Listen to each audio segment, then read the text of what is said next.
আমি বাড়ির কাজ করেছি।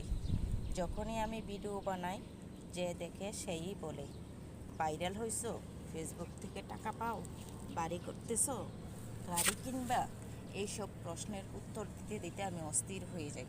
আসসালামু আলাইকুম রহমতুল্লাহ। এখন আমি আমার বাড়ির কাজ শেয়ার করছি।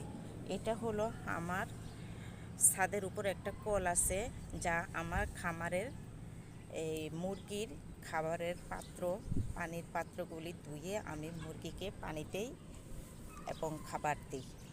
এই কল থেকে যখন আমি পানি ছাড়ি, তখন পুরোটা ছাদ আমার বেশে পানি গড়িয়ে যেতে থাকে, যা ছাদটা আমার স্যাঁতসেঁতে হয়ে যায়। তাই এই কলের পাশ দিয়ে একটু বাদ দিয়ে দিলাম, যেন এই বাঁধের পানিটা বাইরে যেতে না পারে, ভিতরেই যেন পানিটা থাকে। আর এই দিক দিয়ে একটা ছিদ্র আছে ছাদ থেকে, যেন এই ছিদ্রটা দিয়ে পানিটা নিচে নেমে যায়। আর আমার মেন দরজার সামনে একটু ফাঁকা ছিল, যা দিয়ে আমার ঘরে চিকা ঢুকতো। আর আমি এটা নিয়ে খুব টেনশনে ছিলাম।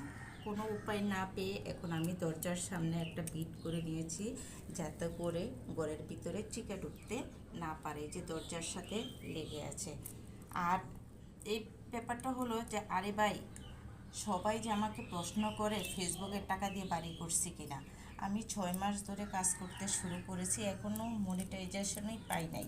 আমি ফেসবুকের টাকা পাবো কিভাবে, আর কীভাবেই বা আমি কাজ করব। তবে আপনাদের ভালোবাসা যদি পাই, তাহলে অবশ্যই ভবিষ্যতে আমি যদি কোনো টাকা পয়সা পাই, আল্লাহ আমার মনের আশা পূর্ণও করতে পারে। তাই সবার কাছে দোয়া ও ভালোবাসা চেয়ে এইখানে আমি আমার ভিডিও শেষ করছি। আল্লাহ হাফেজ।